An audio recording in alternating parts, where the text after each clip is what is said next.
You're watching GCTV's coverage of the 2019 City Council Candidate Forum with your host and moderator, Joan Livingston.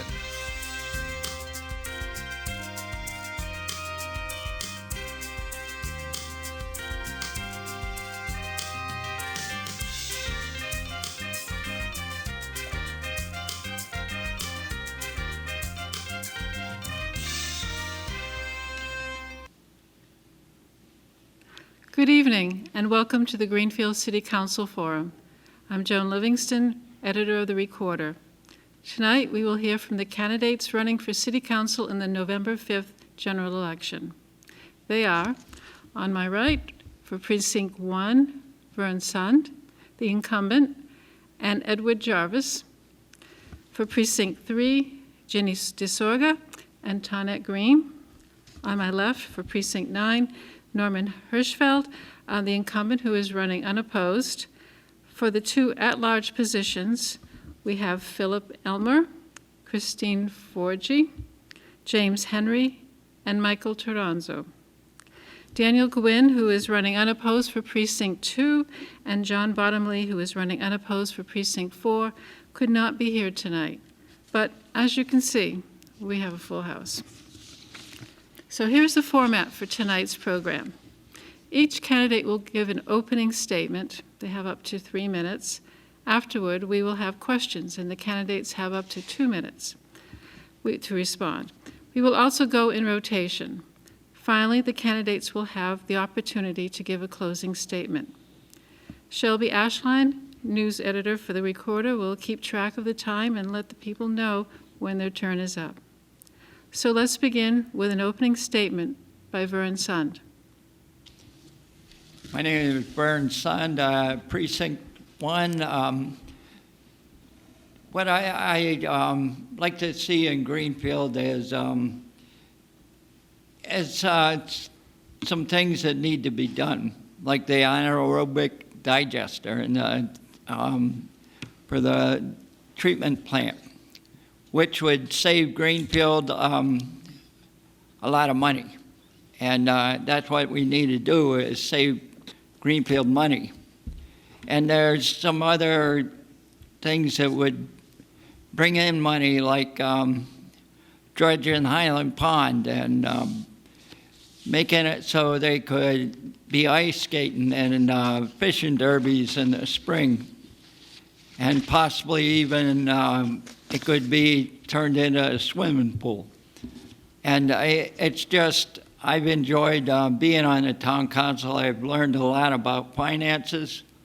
And it's something that everybody should do, because you have your hometown, and where I've lived here 71 years, you learn a lot more of what's happening other than going to the grocery store and stuff like that. And also, you know, they got the French King Highway on Mackin property. It would be nice to have business come into town, so it'd be a lot less taxes on us as residents. And it's just, I enjoy serving on the town council and enjoy everybody that's on the council with me. Thank you. Edward Jarvis is next. Good evening. My name is Edward Jarvis. I'm running for Precinct 1 City Councilor. I'd like to give you guys a little background of myself. I was raised in the town of Greenfield, attended Holy Trinity School, Greenfield Public Schools, attended Paul Smith College for forestry in New York. While at college, I was on the varsity wrestling team. Came back to Greenfield. I spent 30 years at the Greenfield Fire Department. I worked my ways up from the ranks of being a call firefighter to a full-time firefighter, to a shift captain, to a captain in charge of fire prevention and code enforcement for the city for 3.5 years, and retired after 30 years of service as a deputy fire chief. In those positions, I was responsible to getting back to people in a timely fashion, and I didn't keep people hanging. That'll be one of my goals, to make sure that people in our precinct are responded to in a very timely fashion. Greenfield is kind of like at a standstill right now, and I'd like to see the town council start working on moving forward on matters that matter to Greenfield instead of global matters. I think we need to start taking care of home, and that's where I'd like to see the council go. That's about all my background. Thank you. Ginny DeSorga, you're next. Thank you, Joan, Okay. and GCTV for making tonight happen. My name is Ginny DeSorga, and if you live in Precinct 3, I hope you'll vote for me on November 5th. I recently told my 6-year-old granddaughter, Claire, that I was running for City Council and that I hoped that I would win. She waited for a moment and then said, "Oh, Grammy, I'm so sorry. You're not going to win. You just aren't very fast." Luckily, this important job has nothing to do with speed, but it has everything to do with my dedication and high hopes for the city of Greenfield. What I see happening in my own neighborhood, a spirit of helpfulness and wanting to make things better, is what I see throughout the entire community of Greenfield. So why choose me? I am a regular attendee at city council meetings. I am familiar with the budget and the issues. I also am serving my 7th year on planning board, and I'm currently the co-chair. And I'm an appointed member of Affordable Housing and the Planning Board. Some of the issues that are most important to me are equal access for all community buildings, planning for our mushrooming senior population, affordable housing, which is a national and local crisis, a sustainable economy, and preparedness. Our infrastructure is aging. Planning, as opposed to damage control, is imperative. Lastly, I bring my skills from a career in emergency room nursing.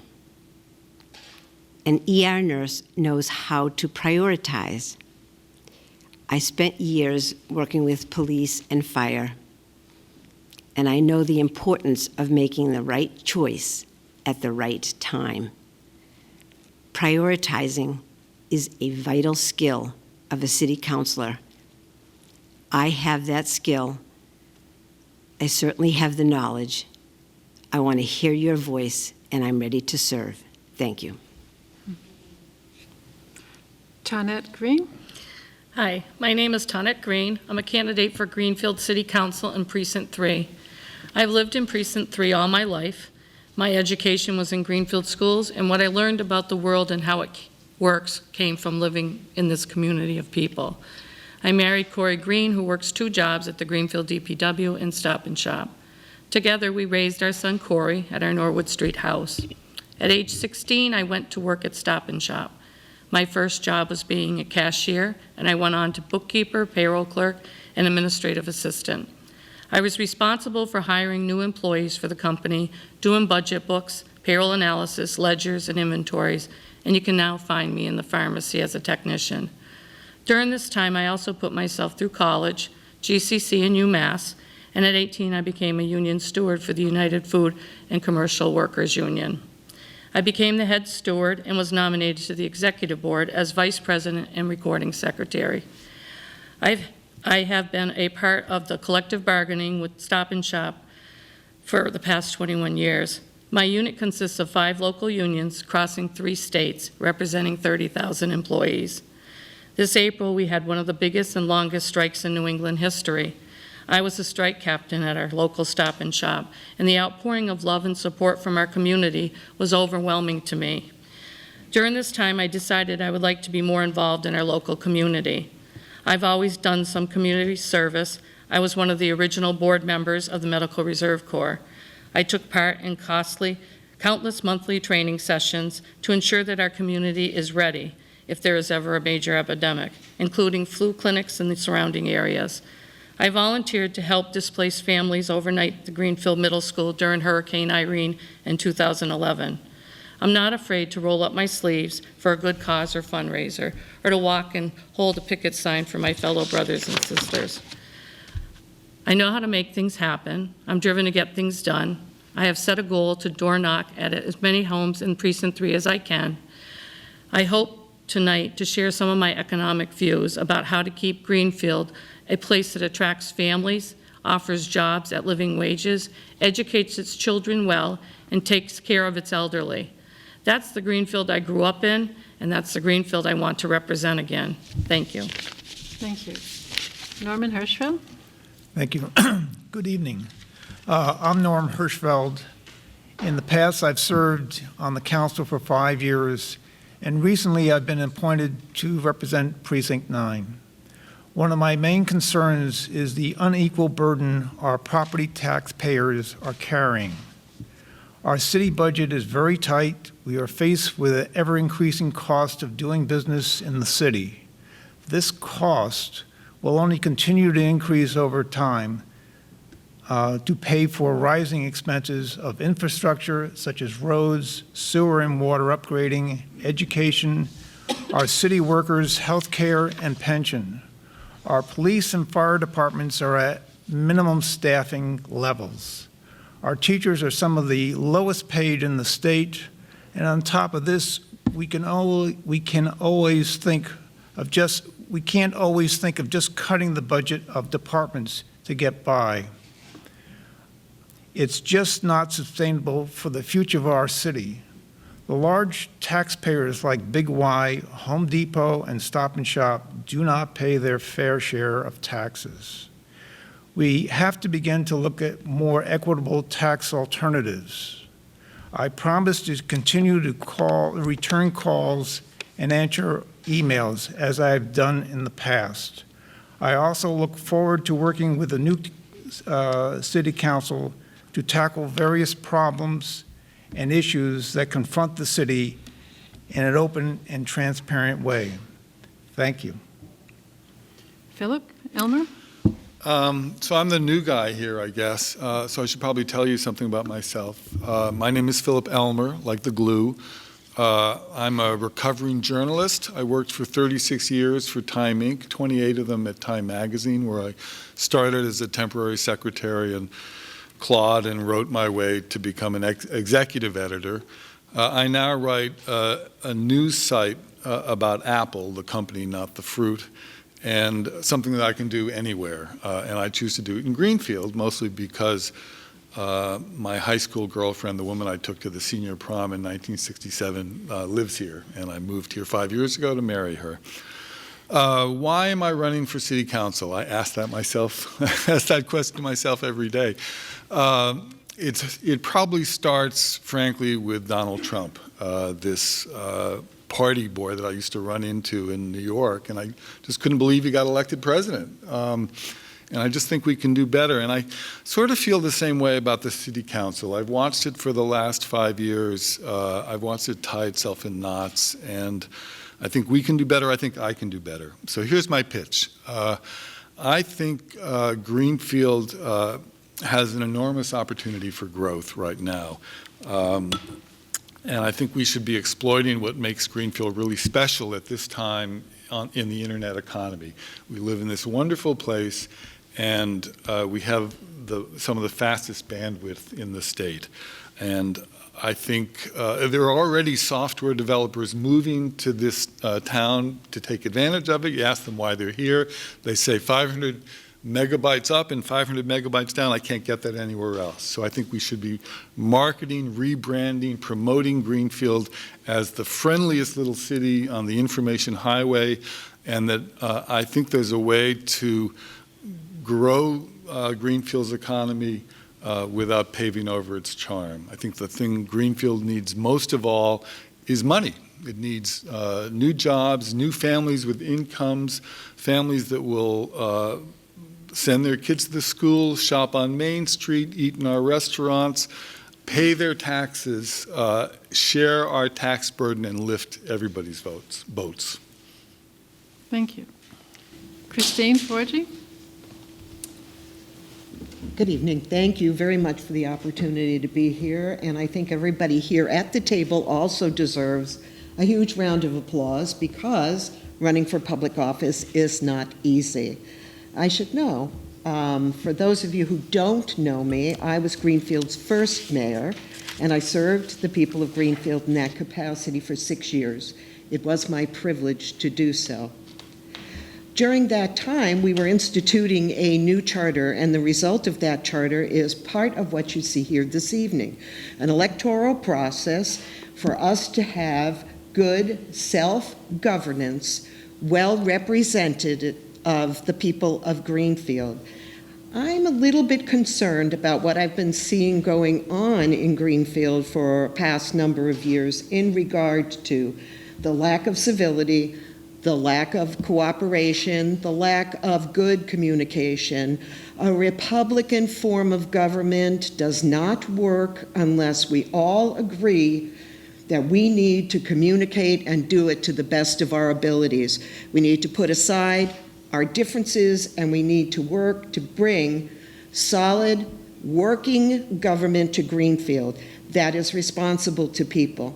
I can do that. I have done that in the past. I'd like to see a report card on the charter. I'd like to know what people think about it, and I'd like to see what we can do to explore perhaps amending or reviewing another form of government for us to use here in Greenfield if we find what is lacking here or what is not working here needs some other alternatives. I also, in my tenure as mayor, put together and took apart many years, 6 to be exact, a $40 million budget. I think that that budget process needs much more public understanding. It needs much more transparency. It's something that everybody on the council, whoever is elected to council, can work to do that.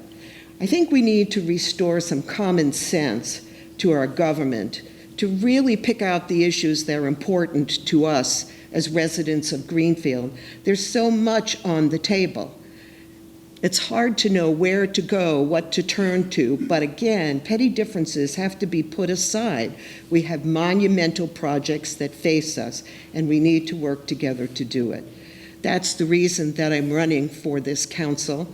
I can bring to council my expertise, my ability, my skills, and I feel very strongly that, once again, I can serve the best interests of people in Greenfield.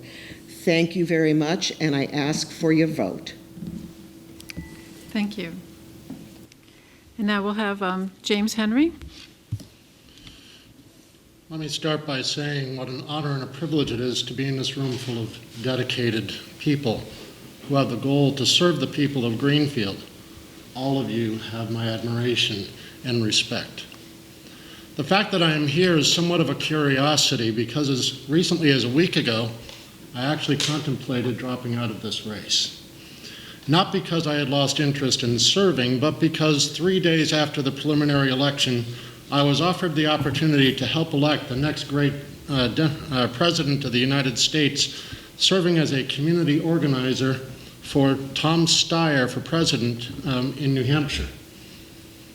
I have long admired Steyer for his environmental activism and his foresight and leadership advocating for the impeachment of the current president, Donald J. Trump, and because I consider Donald Trump to be an existential threat to the security of the United States and indeed the world, I accepted the opportunity. And 2.5 weeks ago, I started this job. It's a 5-month commitment through the New Hampshire primary in February. Now, there's no legal reason why I couldn't work for Steyer and run for this seat as an at-large councilor in Greenfield, I still reside in Greenfield, sleep here every night, and bring my son to school at the middle school each morning. The problem is that campaigning for Tom Steyer is more than a full-time job, and I do not have the kind of time to run the kind of campaign I intended to run, knocking on doors. But as word spread of my intention to bow out of the race, people who were inclined to support me expressed their dismay. They planned still to support me, which is their right to do, as my name would still be on the ballot. After hearing these people, I decided to remain in the race and run a different kind of campaign. That starts tonight. When voters receive more than one vote, most candidates would ask their supporters to cast a single vote for him or her. But as I said, this will be a different kind of campaign, so because Greenfielders have 2 votes for council at large, I will tell you all that when I go in to vote, I will be casting 2 votes. One, of course, will be for me, but with my second vote, I'm going to be voting for my friend Phil Elmer for council at large.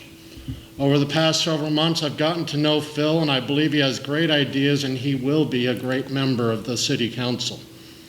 Please know that I hold all the candidates with the highest respect, and I wish you all well as you seek to lead Greenfield. I sincerely hope that even those who are not successful in the November election will look for alternative ways to help improve the community. There are always ways for people to get involved, and the city can use more dedicated public servants in every office. Thank you. Thank you. Michael Toronzo? Hi, my name is Mike Toronzo. I've lived in Greenfield almost my entire life. I was born here, went through Greenfield Public Schools, went through GCC, left for a couple of years in my 20s, just down the street in Sunderland. But came back. Didn't know what I was going to do with my life, but I decided, well, I like Greenfield, so I bought a house. And I'm just about complete with the renovation of that house 10 years later, after doing a pretty big overhaul on it. I own a business here in town. My father had started a landscaping business after being laid off by Irving Paper Mill in '93. And so he started from scratch, built up the business, and after he passed away in 2013 unexpectedly, I decided to leave my job that I had with the state to carry on the family business and continuing to help the community members here that he had helped throughout the years. I still do that today by myself, long hours, but I enjoy it. And I get to meet a lot of really nice people. My intention of running for government office here is, as was echoed by some of my constituents up here, they was not seeing what I think could be done with the town council. I feel a lot more could be done if it were in a more proactive manner, putting aside small differences on, though they may seem like big issues, very small issues when it comes to Greenfield as a town, or as a city now. You may have seen my slogan out there about common good, common sense, common decency. That is something people should, utilize every day, I feel, and as the government's job is to do the most good for the most people, utilizing those 3 tenets are really important, because you have civility along with well thought out intentions and for the right reasons, and knowing what you have in the town and what you might be able to develop from the town is crucial as well. So I would like a little bit more transparency coming forward, as has also been echoed, through our council, for the people to understand better what we have and therefore what we can do to improve all the things that we could do with this town. Thank you. Thank you. So let's begin our questions. And here's question 1, and Edward, you'd be the first one to answer, okay? As you know, the general election will have a ballot question concerning the library. What option do you prefer? Accepting a $9.4 million state grant to build a $19.5 million library, or spending what is estimated to cost $8 million to fix up the library the city has, and why? I always draw the short straw. Anyways, glad to answer the first question. I believe that the town should utilize a new library, not the library that's there, to soak that money into a building that needs lots of work, and it would be downsized by 1/3. Doesn't make any sense at all. When, at the end of the day, we're spending $1 million more for money that for money that isn't going to hit our tax rolls until later on during the year, during the process. In other words, when we're borrowing the money, it's not going to hit our tax rolls until approximately 2026. If we don't accept the grant, we're going to end up paying, it's going to hit our tax rolls the following year, because we're going to end up borrowing that money to renovate a library, and that's going to be downsized by 1/3. I sat there right outside of that library for 30 years, and I can tell you that it's the most utilized building in the city of Greenfield. Another unknown fact is that there's 15,000 active card holders at the public library right now. And I often hear people echo saying, how is building a new library going to bring money into Greenfield? Well, I can guarantee you the 15,000 people that have active cards there don't all live in Greenfield. They live outside of Greenfield. They come to Greenfield. They use the library. They stop and shop in Greenfield. They may get something to eat. They may get their children something to eat. That's how money gets brought into Greenfield, by having a new public library. Thank you. Ginny, do you prefer a new library or fix up the one the city has, and why?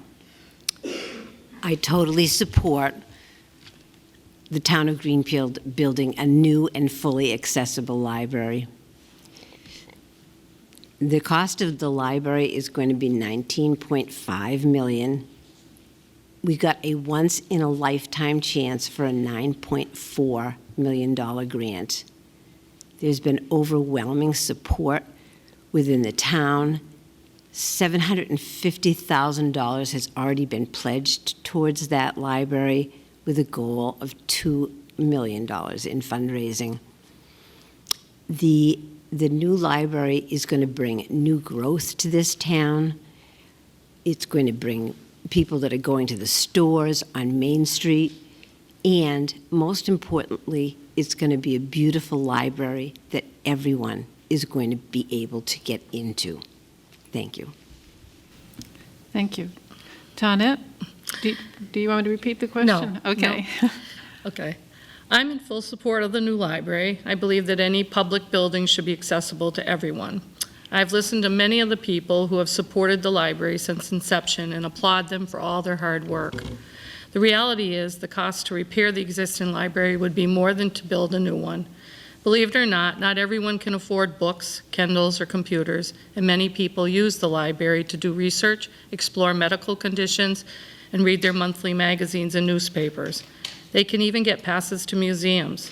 Libraries are crucial to our community, and they are our focal point to our downtown. I would like to point out, though, at first, when the library came out, because I do contract negotiations, I'm not a fan of package deals. And the other part of the library proposal was that the Route 2 overlay. And to me, the purpose of rezoning an area would be to bring revenue into a community. Rezoning to put in gas stations where there's already existing gas stations on each exit is only taking money away from existing businesses. The same with fast foods. I feel like if they put a fast food restaurant up on the Route 2 overlay, it's only making it so people don't come into town, and that would cost us more revenue. That's it. Oh, thank you, Tonette. Norman? Well, I've been supporting the library, the new library, for quite some time now. I find it really incredulous that the city would pass up a $9.4 million grant by the state. If we do this, if we vote no on the library, it would mean that we probably wouldn't get that grant again. At least it wouldn't come around for another 10 years. So we'd be looking at really a doubling of the cost of a new library. And we really can't go down that road. We really have to vote yes for this library. It will really make a big difference in the economy of our downtown area. It's really for the future of our community, future of our youth. And to pass that up is really, would really be a setback for the town. Thank you. Thank you. Philip? Well, first, when Boston offers to give you back $9.4 million of your own tax money, I think the proper answer is thank you very much, no. If your idea is you want to make Greenfield an attractive place for people to move, I think schools that work and are fully funded, great internet, and a modern library are sort of table stakes. You have to have them if you want to grow in the 21st century. I grew up in Lexington, Massachusetts, a town about twice the size of Greenfield. They poured money into their school system, and people moved to town and paid higher taxes just to have their kids go to that school. That we also had this really quaint stone library that they built a big extension on the back, and it became just what you'd think. It became the place where kids went after school. It became the place where people gathered, and where the computers got used and the books got taken out. It made the town more attractive, and I think that should be our purpose here. Christine? Thank you. I am in favor of accepting the grant from the state. I did speak to the town council on this issue. A library, to me, is a tenet of civilized society. It's very important to the vitality of any town, to the life of the downtown. Ours is no exception. The building that it's housed in right now was built when George Washington was president, and that amazes me. I served as a library trustee for 10 years, and the building was always a problem. The library was always treated as an orphan child. It's not the case, and it cannot be the case in the society as we see it today. I understand people are worried about costs. I understand about taxes. I pay taxes too. My means are limited. What I think people need to understand is that we put this on a debt schedule. The debt schedule goes to a temporary borrowing first, then it goes to a temporary, permanent borrowing, which is going to play itself over a course of a number of years. So as some of our outstanding debt now retires, our library debt will come on board. I'm not saying taxes are going to remain equal. I am saying it's a good investment. The return value on it is priceless. And so I am in favor of accepting this grant for Greenfield. Thank you. James? As Christine just pointed out, this building was actually a private residence built not as a library, but when George Washington was president. It's a beautiful building. I love the building. But if you love the building, we have to preserve it. And the weight of the books alone is going to destroy this building over time. Phil brought up about the taxes. There are two things that are certain in life: death and taxes. Guaranteed, if Greenfield says no to taking back about $9.5 million of our tax dollars, Littleton will be very happy to take our library, our taxes, and build their library. I was fortunate to be chair of a building committee, or actually it was a study committee back in the late 90s when we were looking for a home for the senior center and the library together. And we tried to take care of both of those needs at that time, And sadly, Greenfield said no at that time to the proposal we had down on Wells Street next to the mill house. We've taken care of the senior citizens. We've got the John Zahn Center. It's a beautiful facility, but the library has waited patiently for their turn. Their turn is here now. You're never, ever going to get a better deal than we have right now, getting about half of it paid for by the state. And then you factor in the pledges that have been made by the business community to build a new library. It would be fiscally irresponsible for us to turn down this grant and try to fix this existing building that was never intended to be a library. Thank you. Michael? I am also in support of the new library. I utilize it, well, my wife utilizes it multiple times a week, brings my children there to the programs, even helps out with some of the programs there. It is absolutely fundamental to have a thriving library in the town, and ours is very, very busy. We already know that we're going to need a fire station coming up anytime now. Probably, I should say, that should be a past tense statement. We need a fire station, so that's going to be happening anyway. We can group part of this construction in with the library. I wasn't present, obviously I wasn't on the council or anything at the time when all of the funding was coming up and the planning for this. But at this point in time, I would absolutely support the library going forward. As was mentioned, it's as fiscally responsible as we need to be in choices in our town. This one is one that would be irresponsible to not do.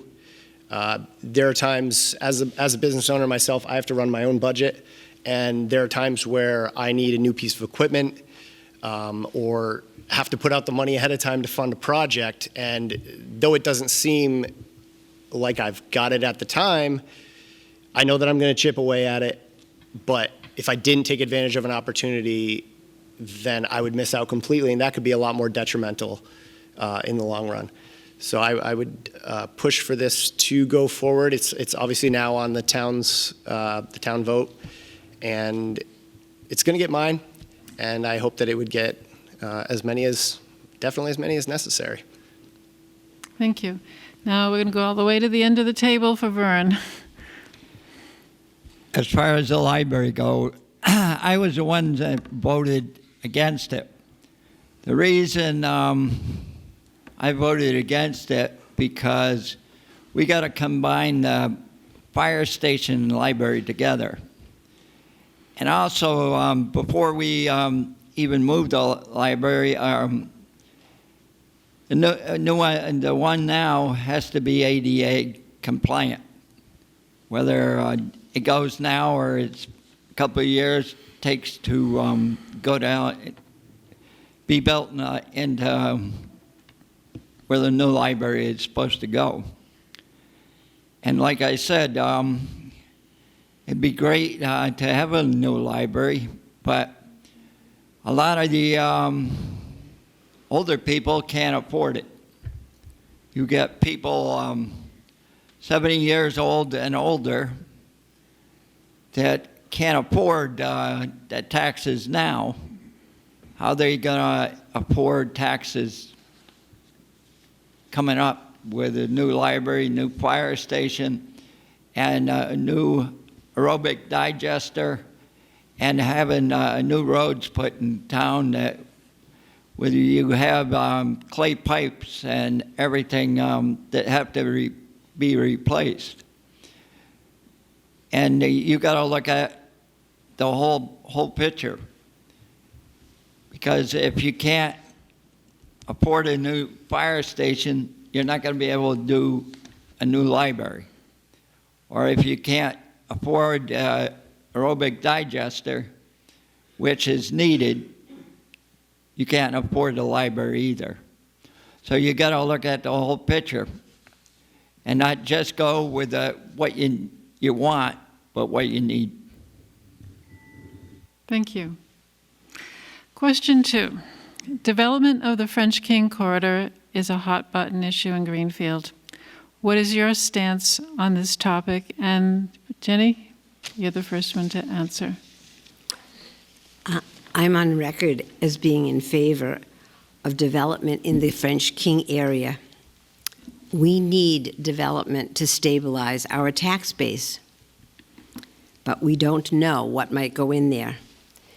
What many of you may not know is that for the past year, the planning board has been working on the use tables for all of the commercial areas and the general industrial and the planned industrial. We have added things to the general commercial, of which that part of town is in the general commercial. We have added things that were never thought of when the zoning laws were first written. We added craft cooperatives, maker spaces, and incidental sales associated with those things. We're not sure what might come in. We have a wonderful maker space that just opened on Main Street. The same thing may be going in there, but one way or another, I hear more and more people saying we need to do something to increase the tax base. Thank you. Janet? One of the things is I feel like when things like Safe City and Route 2 overlay come up, I think that if it becomes such a hot topic, it should come to a vote by all the people, because after all, this is our community. It's not just the town council's community. I do think that we really need to look at what land is available and to think about rezoning it into things that are living wage jobs. And $9 and $11 an hour jobs aren't going to help pay our taxes. So we need to, like Mr. Elmer said, we need to encourage, high tech and development, and those are the kind of jobs that are going to bring in the tax base that we need. So I'm encouraging that we look at the rezoning of the areas, because I know that there's property across from our Stop and Shop, and the reason why we moved over there years ago was because that was supposed to be all zoned commercial, and nothing's happened.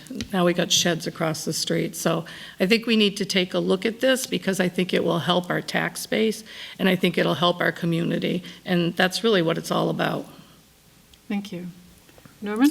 I was against the rezoning of the French King area. I just feel that it's too short term. It's not really a long range approach to have it cut up into small commercial areas. It's really the gateway into Greenfield from Route 2, and to miss the green trees and the really very pretty drive-through, I think would be a mistake. It is Greenfield, and it would not be green anymore, in my estimation. I'm very much into having green open space and really saving it for the future. I don't think gas stations and fast food restaurants really do anything. We have enough of those in town. We don't really need any more on the periphery of the French King Highway. Thank you. Cool. I've heard from a lot of Greenfield residents who are angry about that they don't have a Walmart that they want. Why do I have to drive to Athol or Hadley? It's hard for me to imagine Walmart wanting to go there now. They're too busy fending off Amazon. I think of the man who bought the copycat printing shop on Main Street, Mr. Kim, I think. I asked him, I said, "You're a smart businessman. What businesses would you open in Greenfield, particularly on Main Street in the empty lots?" And he said, anything that you can't buy on the internet. It has to be food or service, because everything's changed. The other thing about I'm on record saying that I think the compromise, once the library got put on the ballot as a referendum issue, that it was only fair that the other half of the compromise be put on it. The city council in its wisdom decided to table that. But there's more to that compromise that we haven't talked about. Power was taken away from the planning board and given to the zoning board. And it really changed the balance of power within Greenfield government. And I think that's something we should look at again. Was that a wise decision? It was something that was done just to make a deal, and I think we've got an opportunity to open it up again. Thank you. Christine? I'd like to applaud the planning board for being prepared and doing your work ahead of time, and I think that that's how we're going to get along. I hear a lot of people say that we don't want garages and fast food chains, and I'm wondering why everybody assumes that has to be the case with that particular piece of land. Now, if we need to look at zoning and we need to revamp it somewhat and we need to set conditions for businesses coming in that are not paying, the low wages, no benefit jobs and everything else, it's a good piece of land to be able to do those types of things. I've always thought that it should be developed and utilized. I do think big boxes are non-starters because, as was also pointed out, Amazon and Walmart are in competition with each other, and we do need to switch our thinking about what it is that we want in the town. I hear a lot of people talk about downtown. There's some very, very fine places in downtown, some good businesses in downtown, but there's also how many pizza shops, how many nail salons. If you are going to be too restrictive with zoning in certain places, then it's only going to be certain businesses that can fit into those slots. I am in favor of rezoning. I always have been, I always will be, because I see it as a valuable piece of land on which we can put our best foot forward, and we can show people coming into Greenfield what we're capable of doing as far as commerce. Why do we all have to go to, out of town to get goods, to get restaurants? Again, to go back to the original question, I'm in favor of the zoning. Thank you. Thank you. James? This is an issue that's near and dear to my heart because back in the day, I actually, maybe people remember, I ran for selectman back in the mid-90s, just after we voted very, very narrowly against Walmart. And I decided, you know what, if we're not going to have Walmart, what can we agree on and how can we move forward? And that's what really prompted me to get involved in town government and try to solve the problems. I ended up serving on the planning board because I had run on a pro-planning agenda, and in 1996, maybe some of you will remember, we had a fantastic opportunity to work together. We pulled together the warring factions, people on both sides of this big box thing. We called it Consensus 96. And then after that, we came up with a list of priorities that we could agree on as a community. And then after we finished that, I ran for town council and served in Precinct 3, where I was living at the time. And we were actually able to implement some of the recommendations that came out of that. So it shows me that Greenfield can find a common ground when it comes to economic development. If you don't want to have restaurants and gas stations and all the rest, that's fine. But having the land just sitting there not being used, we do not have that luxury today to just let land be underutilized because, as we've all said, the taxpayers need some relief. And if we don't use all of the resources that we have at our disposal, that's the reason why. Not because we're paying for a new library, but because we're just not using the tools. Thank you. Michael? Yes, I'm also very much in favor of development on the Route 2 overlay. development in town in general is very necessary, as I think we all know. And to make it the easiest as possible for any business to come into this town and want to put down roots here, I'm on board for that. Because the fewer restrictions we have, the more likely people are going to look at this place. And that doesn't mean that we can't be conscientious about what we put where, per se. But there are a lot of different businesses that might not even been thought of yet, that all of a sudden they would like to try to develop, but they're not going to fall in line with the high restrictions we may have due to wherever it's zoned. So I think really working on changing the zoning and utilizing the planning board's recommendations for what types of businesses we would like to have come in there. Somewhat commercial, and even if they end up being, I know there's been talk about some industrial going in, but I think it would be all right to put a different kind of greeting. Though I like the green idea with the trees and stuff. We also have a tire bay right down the street from that. So I mean, we can do it in a tasteful way and still invite people off of Route 2 before they jump on 91 into our town, and then we could utilize advertising in such a way that would bring them into downtown, where we could also get businesses that wouldn't be of that nature. And then people could come and eat and spend their money and generate more revenue for the town. Thank you. Thank you. Vern? Like I said, I grew up in this town. Main Street used to be the busiest place around.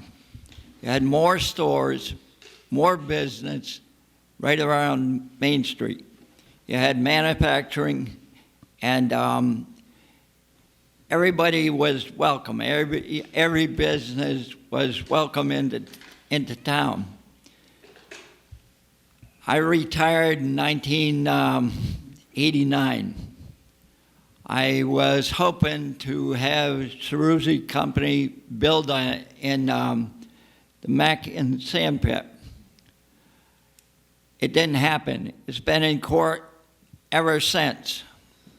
And Greenfield's got to be welcome to every business, no matter whether it's a manufacturing business, which could go into on Adams Road, but by the Mackin property. And but you got to be welcome to any business, no matter what it is. There was a business that wanted to come into town, but because of the high taxes, they couldn't afford it. Now, you got to have a business that's willing to knock down the taxes instead of not letting business in that's our taxes are only going to go up. And that's why I voted for the overlay.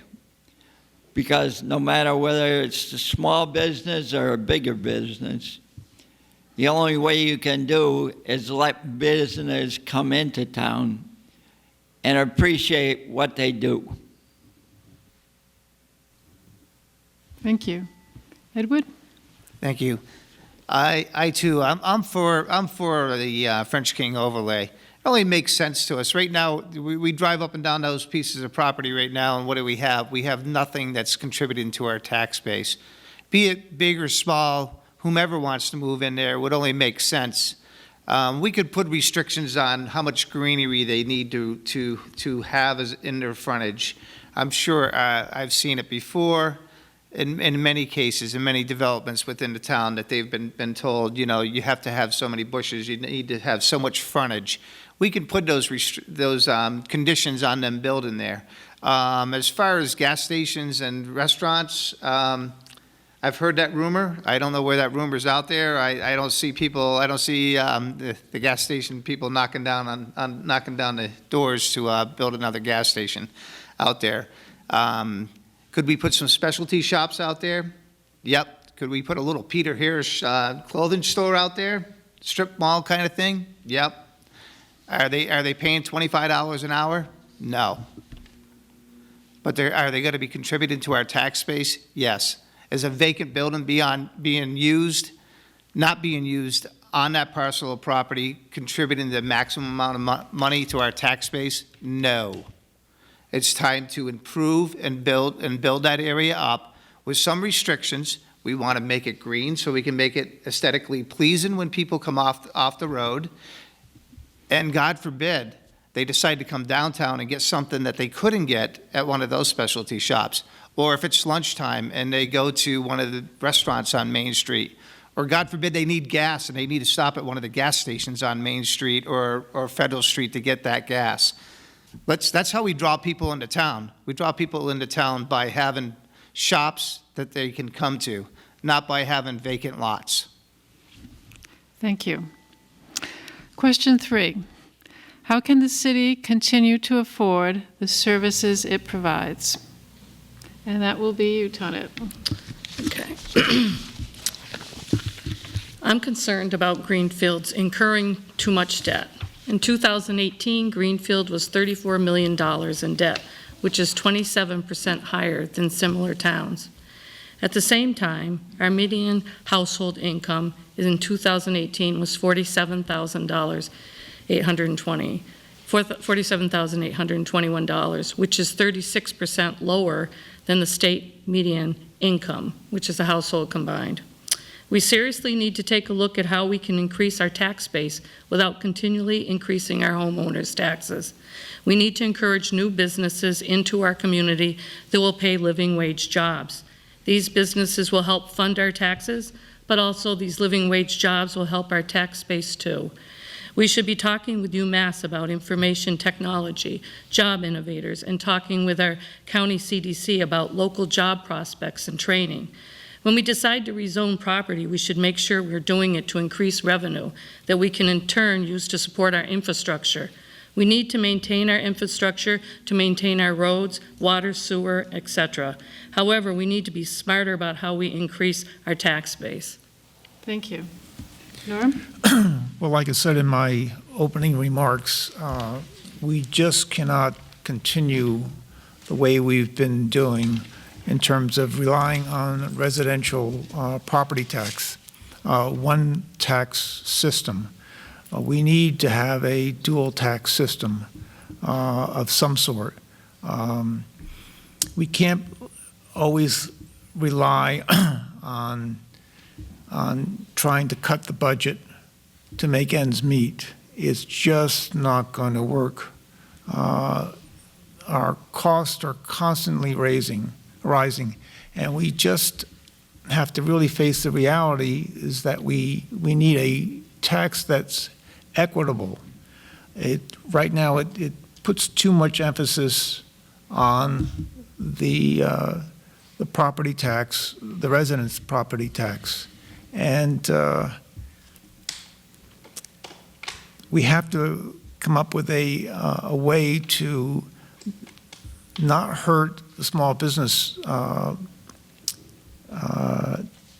people, but at the same time have those who actually are not paying their fair share of taxes pay more. So I believe that we need to look into some sort of split tax. Thank you. Phil? Well, I'm going to continue my argument for growing the economy rather than trying to cut back. I have two ideas. One I've already mentioned, taking advantage of the great bandwidth we have. I'll geek out a little bit here. What's unusual about Greenfield is that they have the same bandwidth up as they have down. Comcast will sell you whatever you want down, but they sell you a little tiny pipe up because they figure you're just choosing between websites. Software developers make huge programs. They send them up to the cloud at night. They bring them down in the morning. They need this kind of bandwidth. It's also a great kind of business because it kind of fills in the empty spaces in town. These are people who you don't need to build a new factory to house a software developer. The other idea is We still have the remains of a precision metal industry here. Greenfield Tap and Die is never coming back, but there are precision metal shops around that have some opportunities now that Silicon Valley is under a lot of pressure to bring parts manufacturing back to China. I used to ride bikes with a guy named Rob Savage, who was very proud of his metal machine shop. He always had the most precise tools. He said he got a call from Apple. He says, they call you, you don't call them. They wanted him to build a little brooch to make a clip for their devices. He said, I could have done it. I had the machinery, but they wanted 1 billion of them, and he just couldn't do it. But it wouldn't take too many small jobs like that to really boost this town. So those are a couple ideas. Christine? Thank you. Well, the system, the way it exists right now, is heavy on taxpayers. It always has been. I am not an advocate of a split tax rate. I believe that businesses need some encouragement to come to Greenfield, and there are always types and kinds of state programs that can help to be attractive to bringing more businesses into Greenfield, businesses of any kind, actually.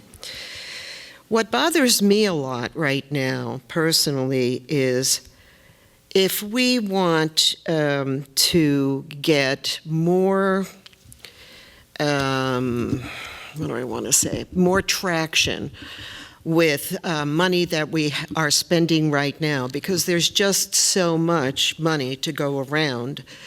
I think a key to it is accountability. What I mean by accountability is every dollar we spend of taxpayers' money should be actually well accounted for, well documented, and people who are employees of the town, people who are doing business with the town, we are buying equipment for the town. I need to be not so much convinced, but I need to be shown that we are doing the very best we possibly can as we all work towards a goal of helping Greenfield sustain itself. There are different kinds of grants. There are federal grants, there are state grants. Those things are very meaningful for capital projects and pieces like that. But again, the tax base are residential homeowners paying property tax. It's the way it is. It's the way it is in Massachusetts. I think we can have better accountability. Thank you. Thank you. James? We've been having this same debate. We've probably just jumped into a time machine and went back 25 years or so, because we've been trying to answer the same question for decades. And the answers are the same. I do want to address, with deference to you, about the split tax rate issue. Early in my government career, I worked as an administrator out in Irving. And Irving is a perfect community to have a tax rate, a split tax rate, because they have one utility out there that pays the lion's share. They have most of the value in town, so it makes perfect sense to have a split tax rate in Irving. But if you do that in a community like Greenfield, where there isn't that big 800-pound gorilla here, it's going to place a huge burden on the businesses that are already here. Now, does that mean we can't look at it? Maybe we can, after we use the resources we have, and maybe this is a discussion we need to have. What kind of a facility or development could we envision as a town for the eastern entrance of town, which is where a lot of our developable land is? Maybe it's something that will work for that, and then we can have that discussion. But until then, I would not support it. And I think I've already kind of summed up my views on this issue, that, we have to do something. We have to have a dialogue, and it really, I think, starts with bringing the warring parties together and say, we know where we differ. That's all over the newspaper. But let's see if there's something that we can agree on and develop a plan to move forward, and that's what I'm going to do. Consensus 2020. Thank Heard you. it here. Thank you. Michael? Yeah, there's certainly a lot of methods that could be used to bring development into town to help lower the tax base. I agree with Phil on the idea that software developers or things of that nature don't require a whole lot of space. They would be great candidates for utilizing our empty fronts on Main Street or the empty upstairs on Main Street. I would also push for bigger access to like the walkability of downtown. The whether it ended up being utilizing some of the bike lane ideas that have been out there, increase the FRTA schedule, get people that can get downtown a lot easier, because just like if you make it easy for businesses to come in, if you make it easy for people to get around, then they can, and then they can spend money appropriately in those ways. If I agree with Ed on the greenscape kind of limitations we could put on the planning for any development that is done over on the overlay. But I think it's really crucial that we get people off the highway, or the people who are living in our neighboring towns, that they should be coming to us. We are the capital, seat of our county, and we should be representing the commerce and the industry, which would boom our tax base as well. And I think that there are definitely good ideas coming from both sides of the aisle. And if, as Jim was just saying, if you can pause for a second on your differences and figure out what you have that's alike, or take something from one's idea, mull it around, and then represent it in a different fashion, it could work for the common good. Thank you, Michael. Vern? We got a great company called GSET right here in town that's developing. And we need like developers like GSET to go around and make it so it's less expensive for getting income computer lines coming into town. But we got to have a business that'll help bring the taxes down. Like they're going to cut down a lot on the taxes on internet and stuff like that. But to really get the taxes down, we need to be welcome. I'm a retired, disabled veteran. My taxes are cut because of that, but it's still too high. And the way to get taxes down is to develop more welcome business, whether it's downtown Greenfield, or because you got the stores downtown that are paying high taxes. My wife tried to start a business here in Greenfield, but the taxes were so high she couldn't afford it. And you want to have taxes lower to bring people in, because we got a great high school that we just built, and that's kids wanting to come into Greenfield. They come in, their parents are looking for that. So that's a way we can increase business as well as be welcome. Thank you, Vern. Edward? This always seems like this is the multi-million-dollar question, is how can we cut our taxes? Our taxes are always too high. Believe me, I hate paying my property tax. I hate paying the federal government, and I hate paying the state, but we all have to do it. And we have to find ways to make it happen.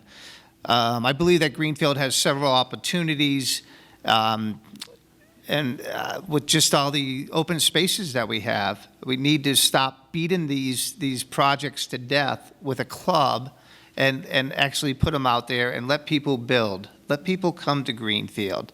Let these projects happen. I do believe that as Chris has mentioned, I think that we need to look into our budgets, look into our schools, our DPW, our police, our fire, make sure that these budgets are being utilized and every dollar is being spent where the dollars are really needed. I'd like to see also all the departments kind of look for federal and state money. I mean, I know at the fire department, I wrote 2 very successful grants and received money that the town didn't have to buy our equipment for, that we were in desire need for. I would like to see more of the departments get involved with that. I believe that there has to be tons of grants from the state and federal level for the school systems out there that we're just not grasping. I mean, does that mean that we need a professional grant writer or 2? I think that might be an area where we could save a good chunk of money. And if I'm wrong, I'm wrong. But I believe that there's money out there that we're just not grasping a hold of, that it's going to other communities because they have people out there that know how to find it and utilize it and make it work and write the grants so we get them. Thank you. Ginny? You're right, Ed. This is always the biggest hot topic. First of all, I have to say I'm not in favor of the split tax rate. I think that would be very harmful to our businesses. So I think we need to try a trifold approach to bring more tax revenue to the city of Greenfield. First, a comprehensive, thorough reassessment of property values. Secondly,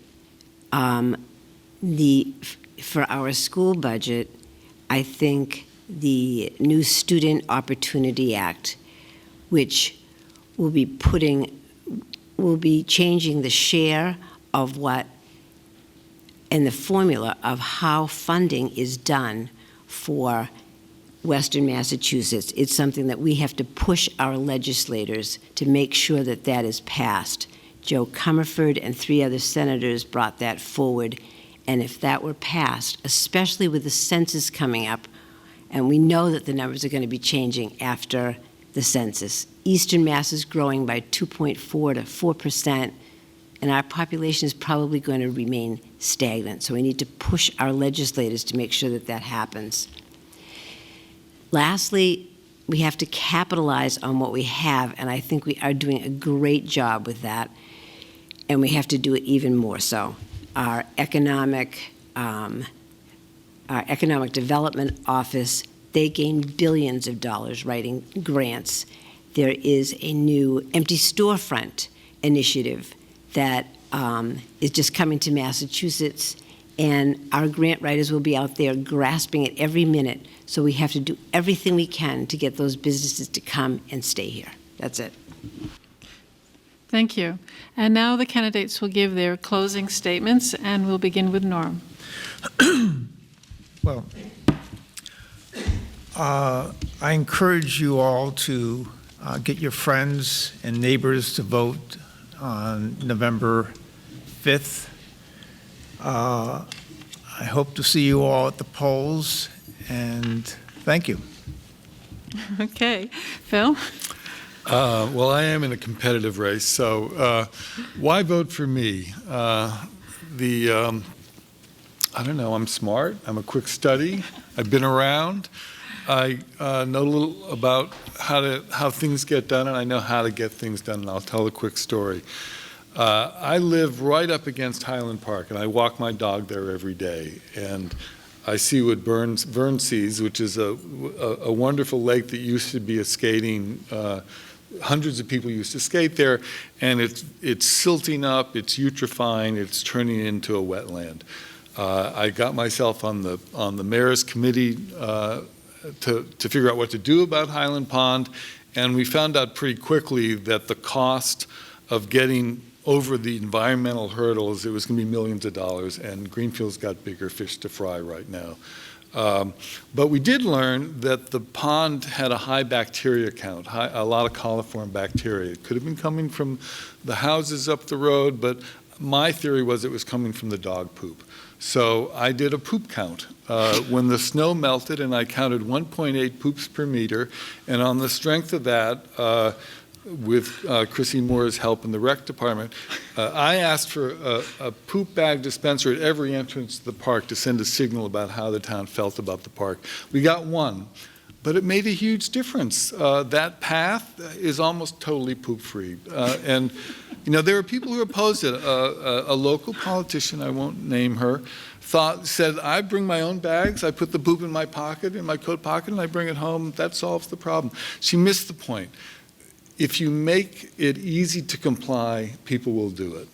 And without breaking this metaphor in half, I think that's how I feel about bringing people to the town.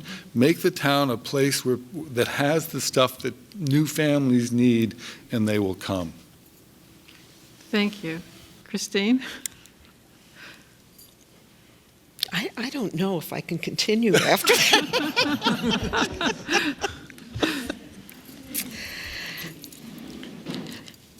Very happy to have the opportunity to be here before everyone this evening, to everyone in the viewing audience. I can't impress upon you enough the importance of getting involved in your local government and being an active and educated voter in Greenfield. You have more impact on your life in our local community than you do in a presidential election. So let's talk about what we need to get done in Greenfield, and I'm looking forward to serving on the City Council to help with that progress. It would be my privilege to serve everybody here again as a City Councilor, and I ask for your support and your vote. Thank you. Thank you. James? It's been a heck of a year for me. When I think about what I was doing last year, this time I was trudging through the streets of Miami, Homestead, and Florida City, knocking on 100 doors a day, asking people just please make a plan to vote. Not telling them who to vote for, just voting matters, and it worked. We got over 7,000 commitments to vote from people who are inconsistent voters in midterm elections, and as a result, the candidate that we were kind of hoping that they would cast their votes for won by 4,500 votes. So I left Florida and decided to come back up here because my father, Dick Henry's health had started to decline, and decided this was the time that I needed to be close to my family. And as soon as I got back here, people who I hadn't seen for a long time started talking to me saying, Jim, you really should think about running for the council again. We could really use your voice of reason on the council. And that's really what, when I was thinking about whether I was going to stay in this race or not, it was those people who were talking to me saying this. I said, you know what, I'm going to finish what I started here. So if people want to vote for me, I will be honored and I will serve with every bit of enthusiasm and energy that I have. And if not, congratulations to all of you, because I'm very sincere. We need to have citizen government needs volunteer citizens who want to make a difference in their town, and I applaud all of you. Thank you very much. Well,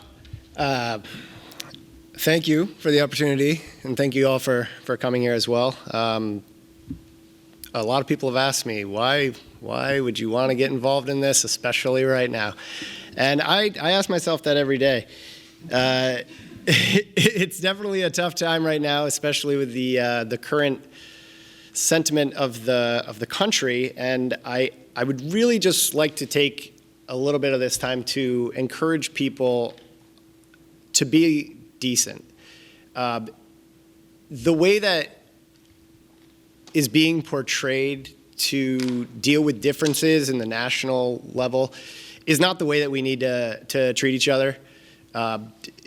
You never know. If it didn't come to this way with social media and the way we communicate now, most people probably wouldn't know what you thought about a lot of issues anyway, and you got along with them fine. We're all still neighbors.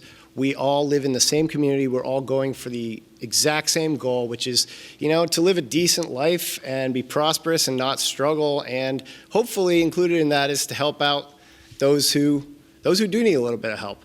And when I was standing outside for the preliminary election and waving, one thing that really struck me was I was right on the corner and probably the first person that most people through that entrance saw, standing there waving, smiling, pretty much the entire day. And I was really, really taken aback by some who had just turned their head. And I know that I'm not super well known in this town, and I'm like, I don't think I could have really crossed anybody that badly. It's just smile and wave, you know? It's really the least you can do to be decent. And I think there's a lot of good that can come from pushing forward across the aisle. I encourage as much fluidity with that as possible, and to just check the other stuff at the door. Whoever's sitting on the council across from you, they might not, like the same food as you, but you still get along with them. You still, can make things happen for everybody else in Greenfield that would make a much more positive impact going forward. I really would love the opportunity to serve on the council and to help our city. I think I've got a pretty good mind for it. I love any puzzles, so this is definitely a conundrum that I would be willing to take on headstrong. So hopefully you'd vote for me on November 5th, and if not, at least get out and vote, because that's important. Thank you. Thank you, Michael. Vern? In 4 years, I've learned a lot about finances, what other people want in town. It's a hard job to get things to happen in town. I've lived on Barton Road. I've drove up and down Barton Road, and it hadn't been tarred in 30 years. So I pushed and got it. It's now Barton Road, one of the best roads in town. And I grew up on Leyden Road, and Nash's Mills Bridge had been going down, kept falling apart and falling apart. And to get something like that done, you got to push to have anything done in town. And I just think the town is great. And to have a great town, you got to have everybody on the council working together instead of one pulling against another. And whether you vote for me or vote for Ed, you're going to have the town going forward. And I just think it's great to have worked for the town, and whether I get reelected or not, I'm going to still go to every single meeting so I'll know what's happening in this town, because I enjoy it. Otherwise, I would have never came back after 21 years in the service. I came home, and this is my home, and I want to see it prosper.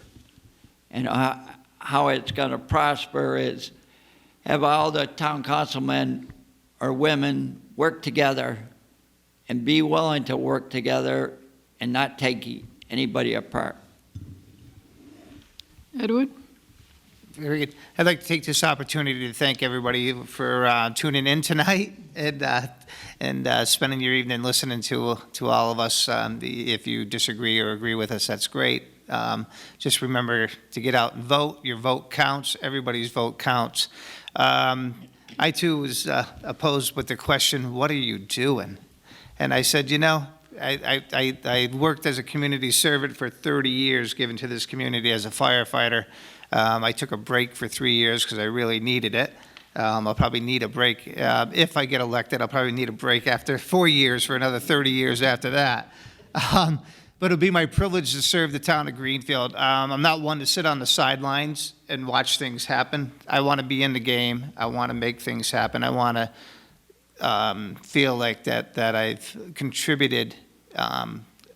You get nothing done by sitting at home and complaining or complaining to your friends. So I hope that the people in Precinct 1 give me the chance to represent them, to make their voices heard. I believe that if I'm elected to the town council, that I represent Precinct 1. Your opinions matter to me. In the 7 years that I was in management with the Greenfield Fire Department, I learned one very important thing, that you need to get back to people. People want to hear from you. People elect you. People want to hear from you. I will guarantee you that I will get back to you in a very timely fashion, that your concerns matter to me, and thank you for tuning in. Thank you. Jenny? Well, let me add where I started with little Claire. And she thought that I wasn't fast enough to win the race. Well, this isn't a 50-yard dash, it's a marathon. And a marathoner practices and prepares and has their eye on the goal. I've prepared, I have the proven experience and the proven commitment to this town. I bring great skills and familiarity with the town budget and an uncanny ability to work with others. Additionally, you may recognize my face from serving at the Harvest Supper or volunteering at the Senior Center, the YMCA, the hospital gift shop, the Arbors, the Adult Daycare Center. For those of you with insomnia, you may recognize my face from being a guardian of the ice sculptures from midnight until 3:30 a.m. There were many of us that were there guarding those ice sculptures so that you could enjoy them for the rest of the winter carnival. You chose to turn on the TV tonight. You chose this channel and to listen to this debate. That shows your interest and commitment to Greenfield. You wanted to hear what we had to say. I want to hear what you have to say and to bring your voice to the table. It would be an honor to serve you. I show up, I participate, and I'm ready. I ask for your vote on November 5th. Thank you. Thank you. Tanya? I believe more than ever, our city needs to focus on attracting living wage jobs instead of chasing entry-level service jobs from national chains that just displace local businesses. According to census data, Greenfield's per capita income at $27,000 ranks 313th out of 351 cities.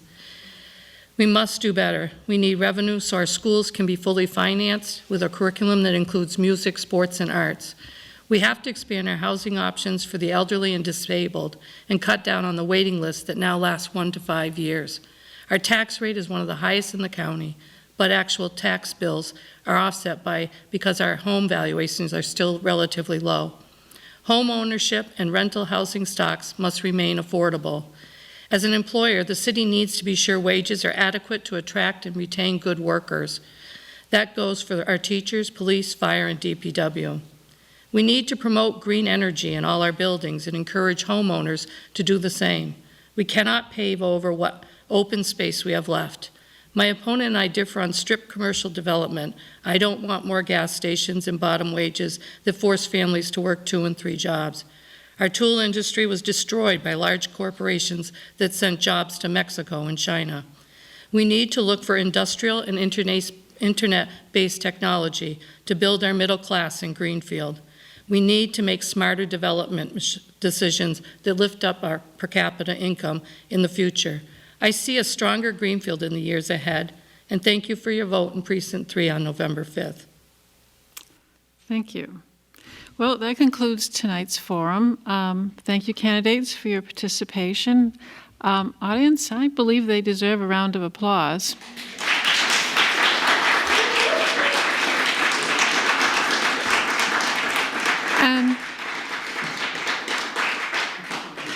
And thank you also to GCTV for airing this forum live. The station will also be rebroadcasting the program over the next few weeks and making it available on its website, which is gctv.org. Also look for election coverage in our newspaper. And tune in Monday, October 7th at 7 p.m. for our mayoral forum, which will have a debate-like format. We've invited Roxanne Wiedegardner and Sheila Gilmore, who will be on the ballot because they won the preliminary elections, and Rickett Alice, who lost but is running a write-in campaign. We are hoping for a lively discussion that night. See you then. Thank you for watching GCTV's coverage of the 2019 City Council Candidate Forum.